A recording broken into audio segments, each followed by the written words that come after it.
जय हिंद दोस्तों, आपका अपना YouTube चैनल D2M यानी डायरेक्ट टू माइंड एजुकेशन में स्वागत है। दोस्तों, ये खान सर का 10वां सेट है। आपको बता दूं कि हमारे चैनल पर अभी लगातार BSSC इंटर स्तरीय का सेट चलाया जा रहा है, जिसमें दो बुक को कवर किया जा रहा है। एक तो द प्लेटफॉर्म यानी रुक्मणी पब्लिकेशन का और दूसरा खान सर का। बता दूं कि रुक्मणी पब्लिकेशन का वॉल्यूम 1 समाप्त हो चुका है। वॉल्यूम 2 का भी सेट स्टार्ट है, जिसमें 2 सेट ऑलरेडी कराया जा चुका है। अगर आप सारे वीडियो को देखना चाहते हैं तो चैनल के प्लेलिस्ट से जाकर के देख सकते हैं। इस वीडियो का PDF पाने के लिए डिस्क्रिप्शन में दिए हुए लिंक पर क्लिक कर हमारे टेलीग्राम चैनल से जुड़िए और वहां से वीडियो प्राप्त कर सकते हैं PDF। अगर आप मेरे चैनल से पहली बार जुड़ रहे हैं तो चैनल को सब्सक्राइब कर ले और बेल आइकन को प्रेस कर ले। इससे क्या होगा कि मैं जो भी वीडियो अपलोड करूंगा सबसे पहले आपको नोटिफिकेशन मिलेगा और आप सारे क्वेश्चन से अपडेट रहेंगे। आइए हम एक एक करके प्रश्नों को देखेंगे। प्रश्न संख्या 1 से। प्रश्न संख्या 1 कहता है कि हड़प्पा कालीन सभ्यता में विशाल स्नानागार की खोज किसने की थी। तो सबसे पहले तो आपको मैं बता दूं कि विशाल स्नानागार था कहाँ। तो विशाल स्नानागार जो था दोस्तों, वो सिंधु सभ्यता की पहले 2 नगरें थीं। प्रमुख नगरें कौन कौन से थी? एक तो हड़प्पा था और दूसरा मोहनजोदड़ो था। ठीक है। अच्छा, हड़प्पा सभ्यता की खोज किसने की थी, यानी हड़प्पा नगर की खोज किसने की थी? तो 1921 ईस्वी में दयाराम साहनी ने, जबकि मोहनजोदड़ो की जो है दोस्तों खोज किसने की थी? तो मोहनजोदड़ो की खोज 1922 ईस्वी में राखालदास बनर्जी ने किया था। मैंने आपसे पूछा कि स्नानागार कहाँ थी, तो ये मोहनजोदड़ो नगर में स्थित था। अब आपसे पूछ रहा है कि विशाल स्नानागार की खोज किसने की थी, तो आप जो करेक्ट आंसर लगाएंगे, जॉन मार्शल के द्वारा इसकी खोज की गई थी। अच्छा, मोहनजोदड़ो है कहाँ? तो सिंध के पाकिस्तान क्षेत्र में ये है। ठीक है। इसकी खोज किसने? जॉन मार्शल ने की थी। इसे कॉलेजिस्ट बिल्डिंग का भी नाम दिया गया। कौन सा नाम दिया गया? कॉलेजिस्ट बिल्डिंग का नाम दिया गया। ठीक है।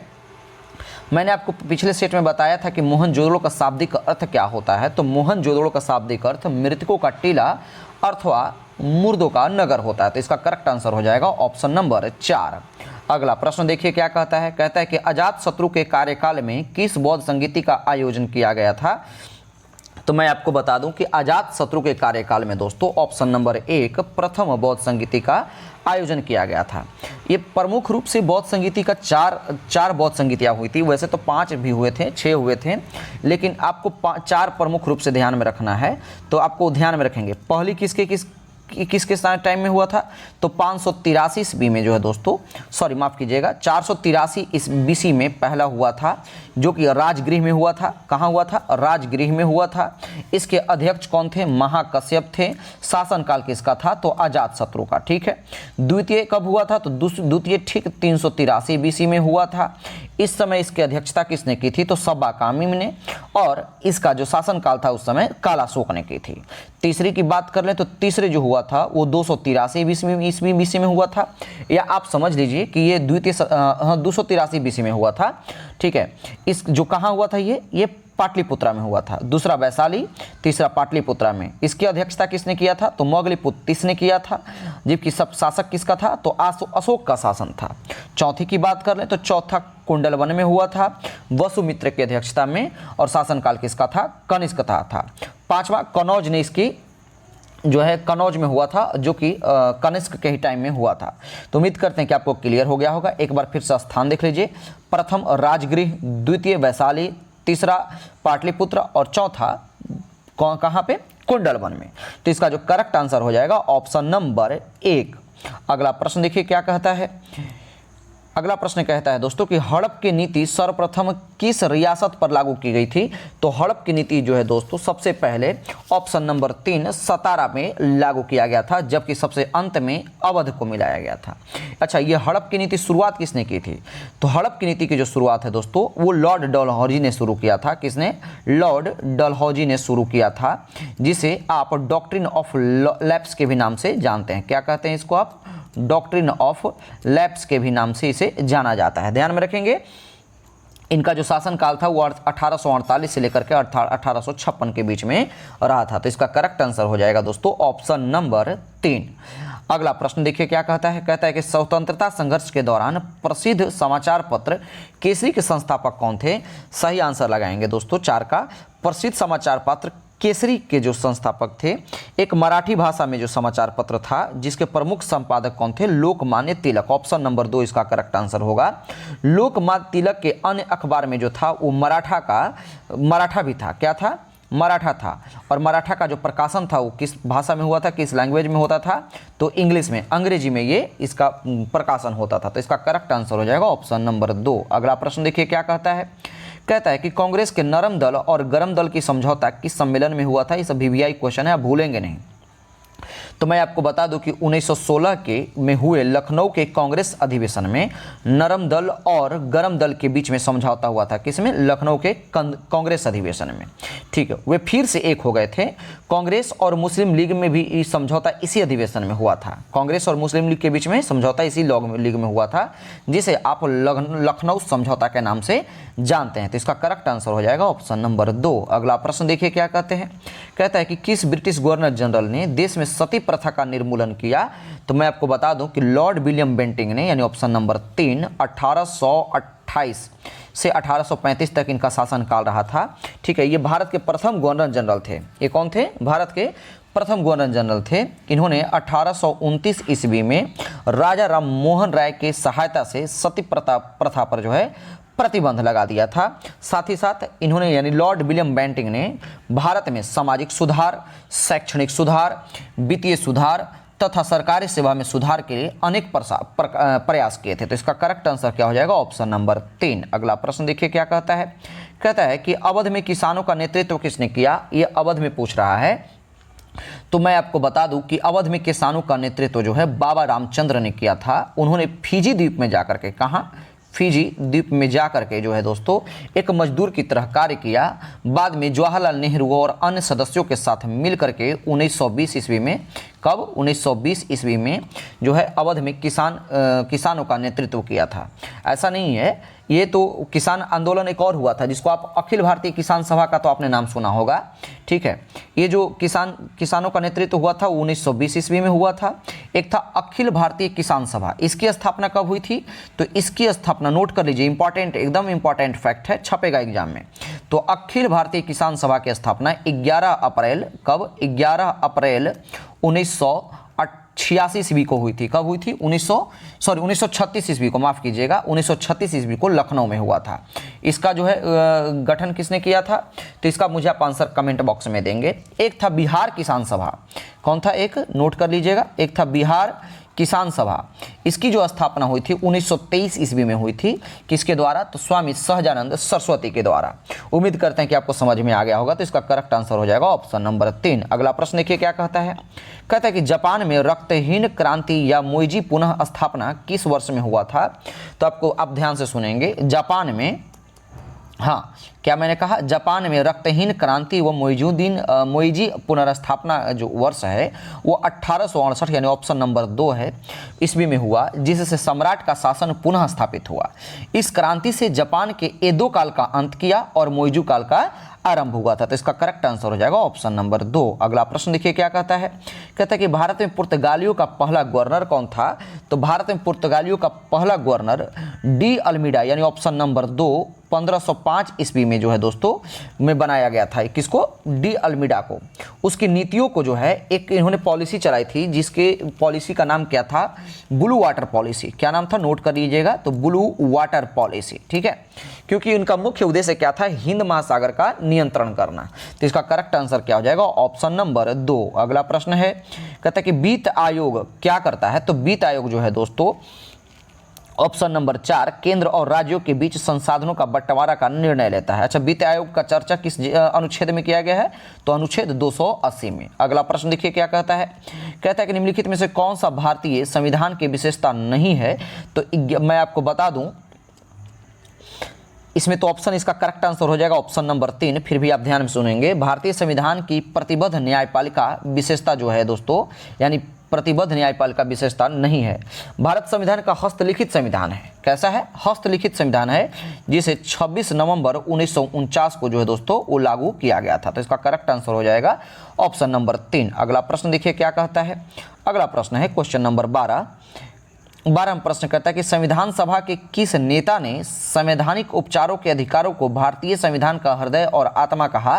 तो करेक्ट आंसर हो जाएगा option number 2, doctor Bhimrao Ambedkar ने इसे क्या कहा था? संवैधानिक उपचारों के अधिकारों का भारतीय संविधान का हृदय और आत्मा कहा था। अच्छा, बता दें कि भीमराव अंबेडकर जो थे स्वतंत्र भारत के प्रथम न्याय मंत्री एवं विधि मंत्री रहे थे इन्होंने, ठीक है। इसके तहत जो है इसका जिक्र जो है किस अनुच्छेद में किया गया है? तो अनुच्छेद 32 में किया गया है। और ऐसे भी अनुच्छेद 32 के तहत सुप्रीम कोर्ट, कौन? सुप्रीम कोर्ट रीट को जारी कर सकता है, जबकि अनुच्छेद 226 के तहत हाई कोर्ट रीट को जारी करता है। इसको नोट कर लीजिए। तो इसका करेक्ट आंसर हो जाएगा ऑप्शन नंबर 2। अगला प्रश्न है कि राज्यसभा कब भंग की जाती है? सही जवाब क्या है? तो मैं आपको बता दूं कि राज्यसभा कभी भी भंग नहीं होती है, बल्कि क्या होता है, हाँ, राज्यसभा भंग तो नहीं होती, लेकिन प्रत्येक 2 वर्ष के बाद राज्यसभा के 1/3 यानी 1/3 सदस्यों का जो है वो रिटायरमेंट हो जाता है। तो इसका करेक्ट आंसर हो जाएगा ऑप्शन नंबर 13 का 4। अगला प्रश्न है, कहता है कि संविधान का अनुच्छेद 56 किससे संबंधित है? आंसर लगाएंगे ऑप्शन नंबर 3, अनुच्छेद 26 भारत के राष्ट्रपति के कार्यकाल के प्रावधान से संबंधित है। अगला प्रश्न है कि लोकतांत्रिक सरकार के 3 अंग हैं, कौन कौन? तो कार्यपालिका, न्यायपालिका और विधायिका। ऑप्शन नंबर 1 इसका करेक्ट आंसर हो जाएगा। अच्छा, ये है क्या? तो कार्यपालिका क्या करता है? तो कार्यपालिका जो है दोस्तों कानून को लागू करने का काम करती है, कानून को लागू करने का, जबकि विधायिका कानून को बनाने का काम करती है, और न्यायपालिका जो है दोस्तों ये कानून की रक्षा करने का काम करता है। तो ऑप्शन नंबर 1 इसका करेक्ट हो जाएगा। अगला प्रश्न है, भारत के पंचायती राज प्रणाली में कितने स्तर हैं? आंसर लगाएंगे ऑप्शन नंबर 3 स्तर है। ये बलवंत राय मेहता समिति के जो है 73वें संविधान संशोधन 1992 के तहत उन्हीं के प्रयासों से पंचायत में 3 त्रिस्तरीय प्रणाली लाया गया था, ठीक है। तो इसका करेक्ट आंसर हो जाएगा ऑप्शन नंबर 3। अगला प्रश्न देखिए क्या कहता है, क्वेश्चन नंबर 17वां प्रश्न है कि भारत में खाद्य सुरक्षा अधिनियम वर्ष में लागू की गई, यानी किस वर्ष में लागू की गई थी? तो भारत में खाद्य सुरक्षा अधिनियम जो है दोस्तों 10 सितंबर, नोट करिए, 10 सितंबर 2013 को लागू की गई थी। ऑप्शन नंबर 3 इसका सही आंसर होगा। अगला प्रश्न है कि राष्ट्रीय प्रतीक में सिंह के अलावे और कौन से जानवर की आकृति हैं? सही आंसर हो जाएगा सिंह के अलावे बैल और घोड़ा का आकृति है। अगला प्रश्न है कि दक्षिण गोलार्ध में उत्तरी अयनात किस दिन को होता है? तो दक्षिण गोलार्ध में उत्तरी अयनात जो होता है दोस्तों ऑप्शन नंबर 1 22 दिसंबर को होता है। अगला प्रश्न है कि यदि पृथ्वी का अक्ष झुका नहीं होता तो सूर्य की किरणें केवल लंबवत पड़ती, किस पर? तो आंसर लगाएंगे ऑप्शन नंबर 4, केवल भूमध्य रेखा पर लंबवत पड़ती। ये सब स्टैटिक क्वेश्चन है, भूलेंगे नहीं। अगला प्रश्न देखिए क्वेश्चन नंबर 21 क्या कहता है? कहता है कि ग्रेट बैरियर रीफ कहाँ स्थित है? तो ग्रेट बैरियर रीफ जो है दोस्तों वो ऑस्ट्रेलिया में स्थित है। कहाँ? ऑस्ट्रेलिया में ये स्थित है। यह जो है ऑस्ट्रेलिया के उत्तर पूर्वी तट पर स्थित है, ठीक है, जिसे जो है यूनेस्को के द्वारा विश्व धरोहर घोषित कर दिया गया है। बता दें कि ग्रेट बैरियर रीफ जो है वो निर्मित कैसे है? तो ये संपूर्ण प्रवाल भित्तियों के द्वारा जो है दोस्तों निर्मित है, ठीक है। तो इसका करेक्ट आंसर हो जाएगा ऑप्शन नंबर 1। अगला प्रश्न देखिए क्या कहता है? अगला प्रश्न कहता है क्वेश्चन नंबर 22वां प्रश्न है कि भारत का कौन सा प्रदेश रबर का सबसे अधिक उत्पादन करता है? सही आंसर हो जाएगा केरला। अगला प्रश्न है विश्व का सबसे विशाल समुद्र कौन सा है? तो ध्यान में रखेंगे विशाल समुद्र क्या है दोस्तों? ऑप्शन नंबर 2 प्रशांत महासागर। ये प्रशांत महासागर अमेरिका और एशिया को अलग करती है। किसको किसको? अमेरिका और एशिया को दोस्तों अलग करती है, ठीक है। इसके बाद किसका नंबर आता है? तो प्रशांत महासागर के बाद आर्कटिक महासागर। ऑप्शन नंबर 2 इसका करेक्ट आंसर हो जाएगा। अगला प्रश्न है कि निम्नलिखित में से कहां पर विश्व का सबसे यूरेनियम रिजर्व है, यानी सबसे अधिक यूरेनियम रिजर्व है दोस्तों? तो आपको मैं बता दूं कि सबसे ज्यादा आपके दिमाग में कनाडा चल रहा होगा, तो ये तो करेक्ट आंसर था, अब नहीं है, पहले कनाडा था, अब इसका आंसर हो जाएगा ऑप्शन नंबर 1, ऑस्ट्रेलिया में सबसे अधिक यूरेनियम रिजर्व है।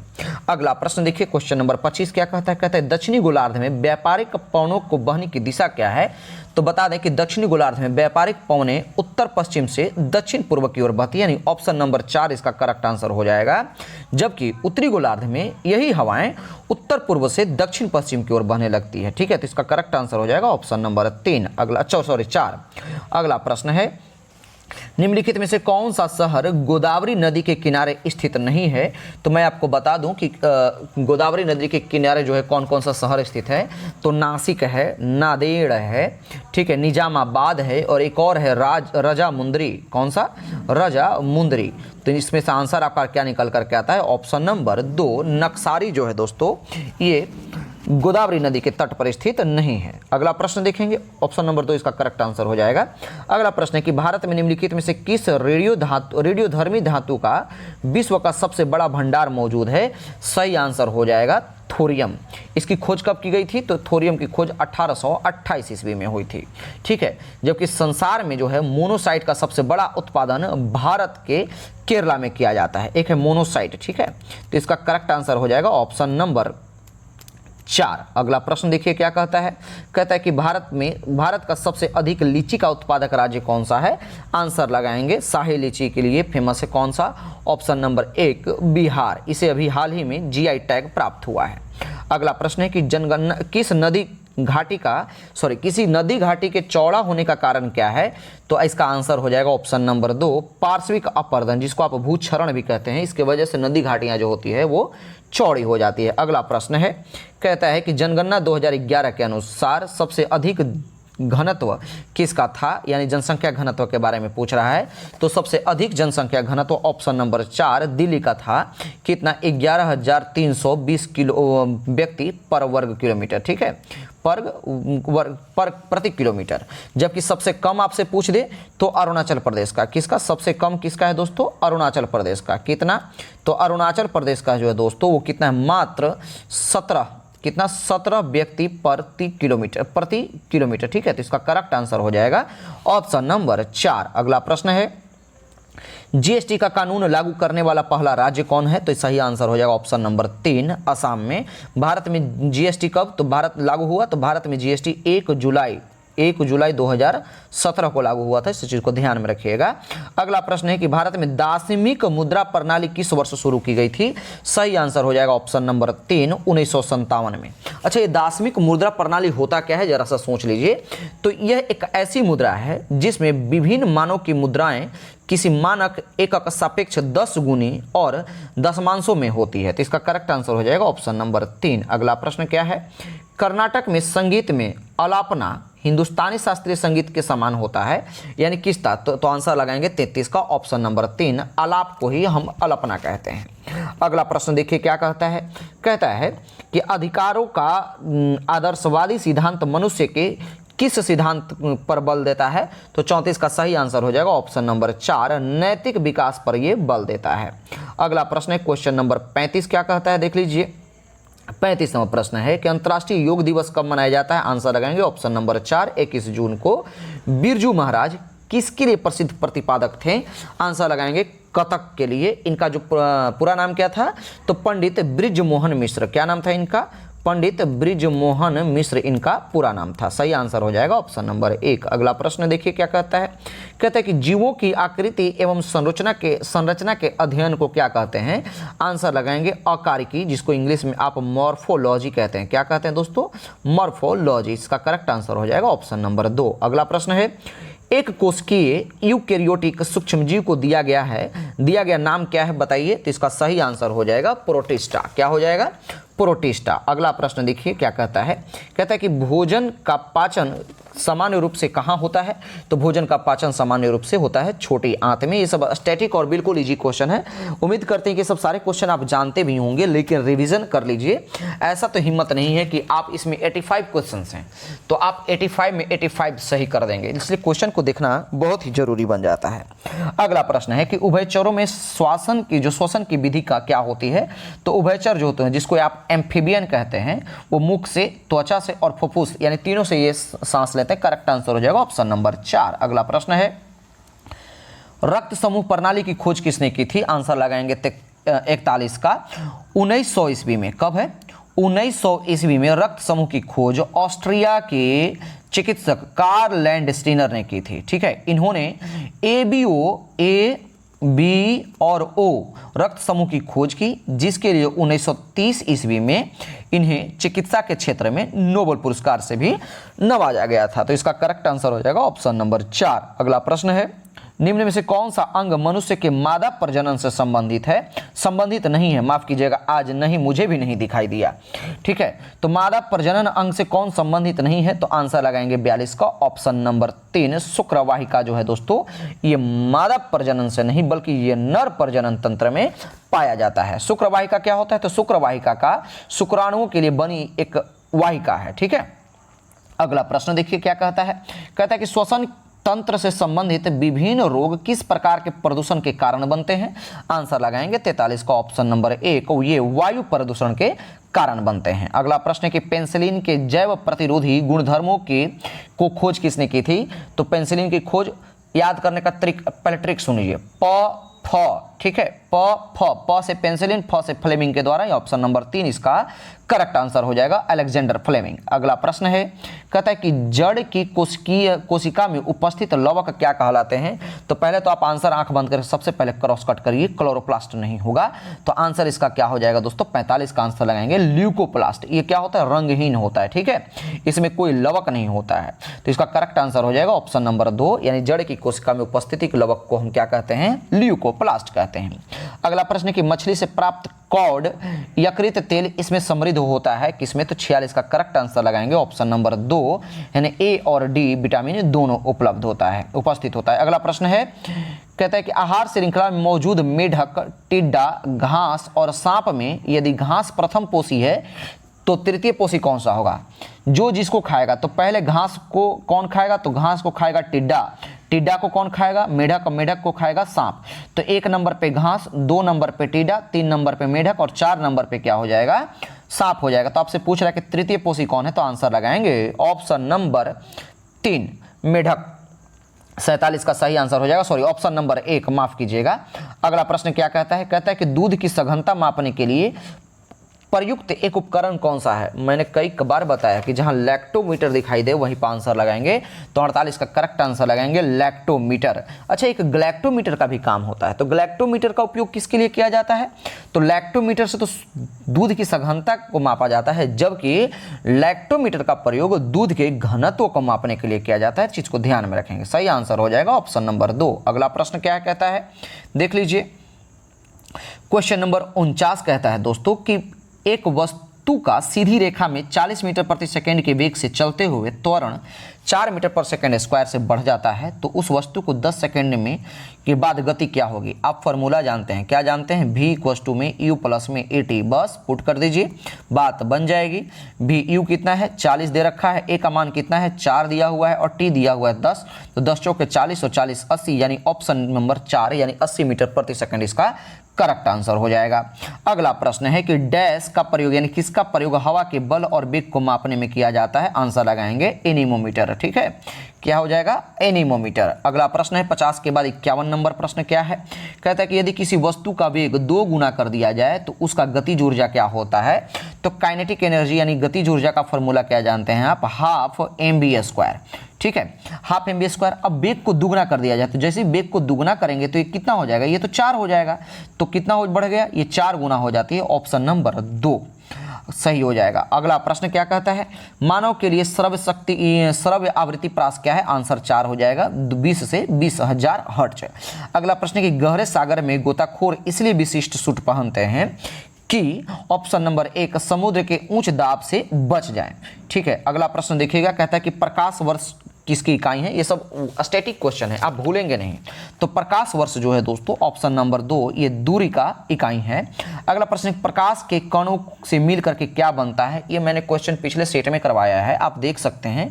तो प्रकाश के छोटे छोटे कणों से जो मिल करके बनते हैं, यानी पूरे पैकेट को हम कणिका कहते हैं, इंग्लिश में आप चाहें तो इसको फोटोन कह दीजिए, कोई दिक्कत नहीं है। आंसर हो जाएगा ऑप्शन नंबर 3। अगला प्रश्न देखिए, क्वेश्चन नंबर 55 के बाद 56 नंबर प्रश्न क्या कहता है? कहता है कि एक लंबी और सीधी सोलेनोइड जिसमें वैद्युत प्रवाह हो रहा हो, तो सोलेनोइड की ये भीतर चुंबकीय क्षेत्र क्या होगा? सही आंसर लगाएंगे ऑप्शन नंबर 2, उसके सिरों की तरफ ये घटेगी।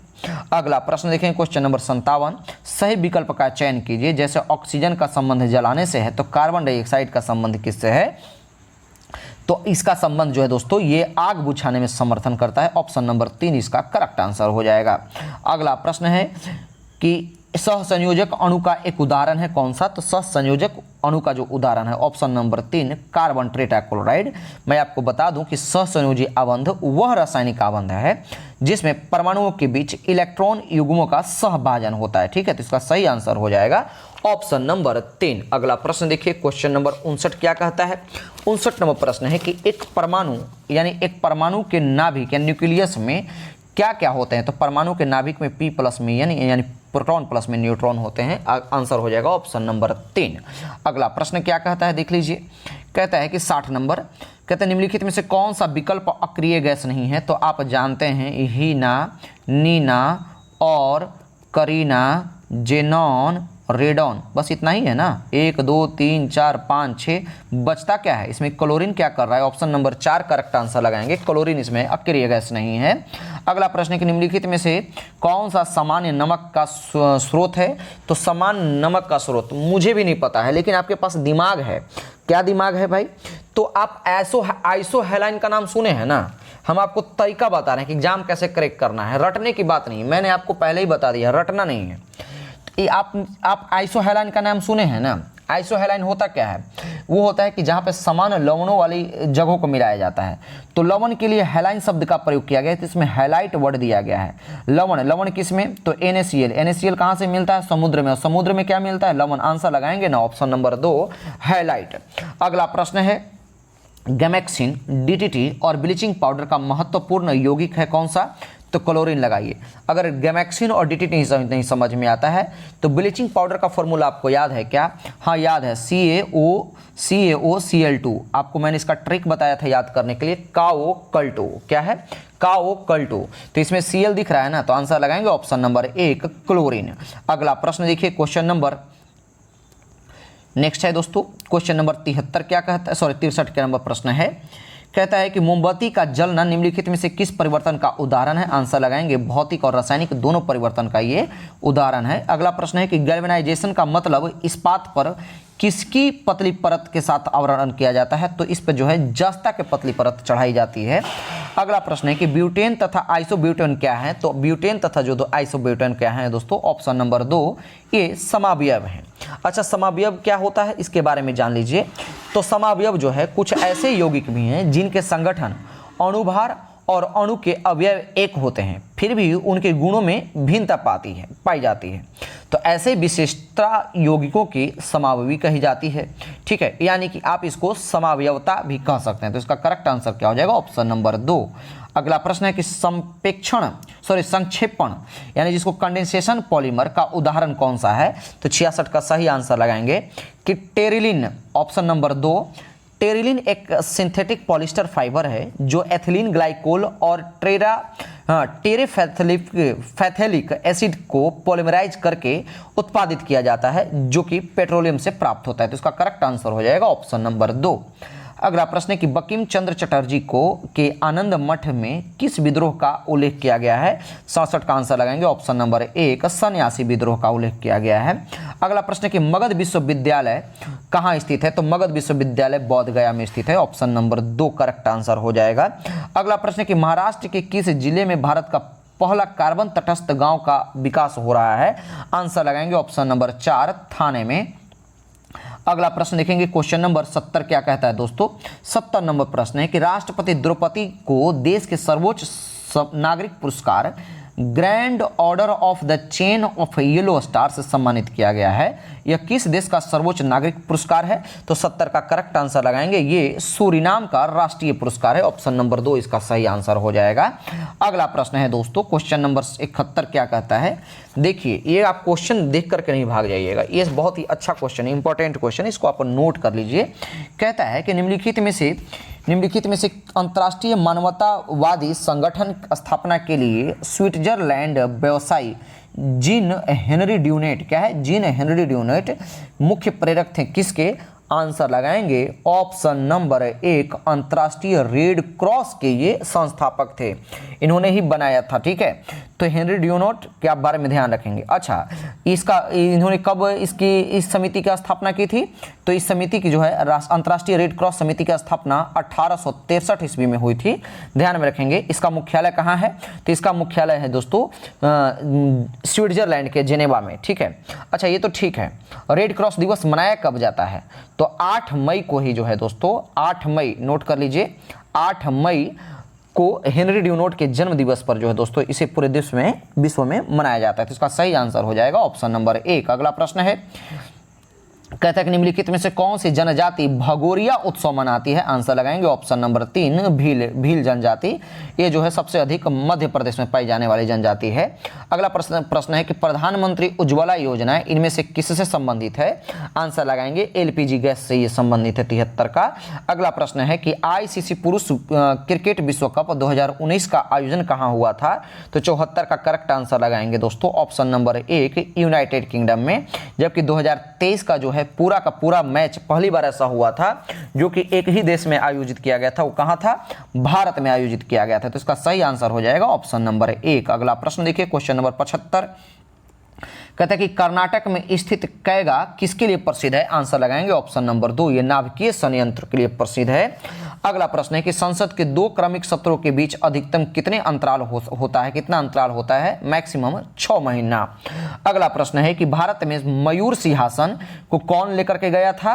मयूर सिंहासन और कोहिनूर हीरा दोनों को जो है दोस्तों नादिर शाह ने 1739 ईस्वी में दिल्ली पर आक्रमण करके लेकर के चला गया था। कब आक्रमण किया था? तो 1739 ईस्वी में।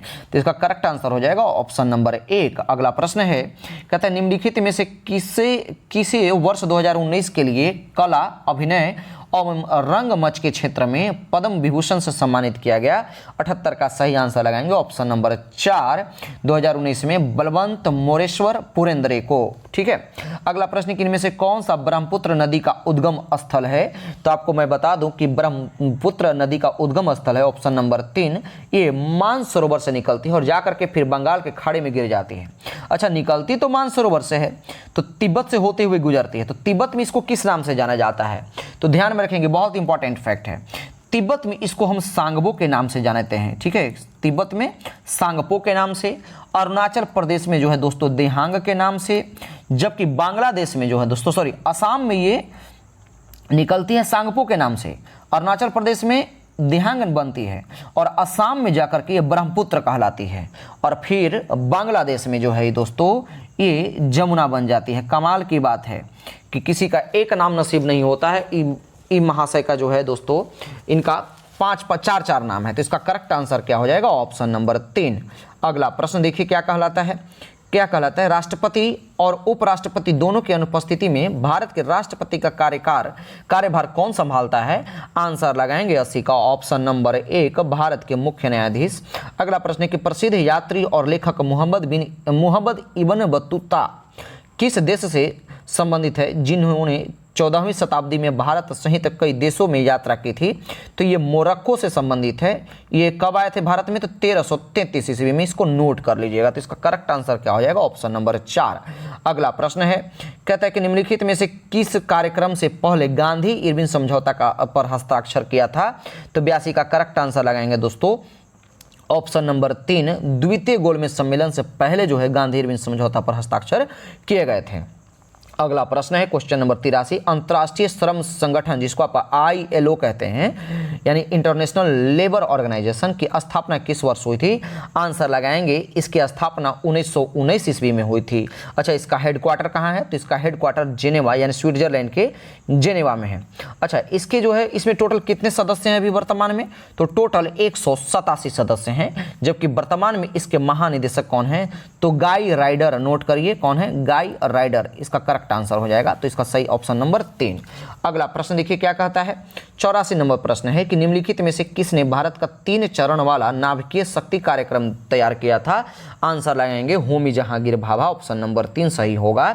और आज के सेशन का लास्ट प्रश्न क्या है दोस्तों, आज के सेशन का लास्ट प्रश्न है कि किसी लोक सेवक को यानी यूपीएससी से, जो यूपीएससी से बनते हैं मेंबर को, निम्नलिखित में से क्या बनने की अनुमति नहीं है। तो कभी भी जो है दोस्तों वो एमएलए नहीं बनेंगे यानी सांसद नहीं बनेंगे। ये आज का सेशन यहाँ पर समाप्त होता है। उम्मीद करते हैं कि आपको सेशन पसंद आया होगा। अगर सेशन पसंद आए तो आप अधिक से अधिक शेयर करें और हमारे चैनल से कंटिन्यू जुड़े रहिए। जब तक आपका एग्जाम फिनिश नहीं हो जाएगा तब तक हम आपका साथ नहीं छोड़ेंगे। तब तक के लिए धन्यवाद।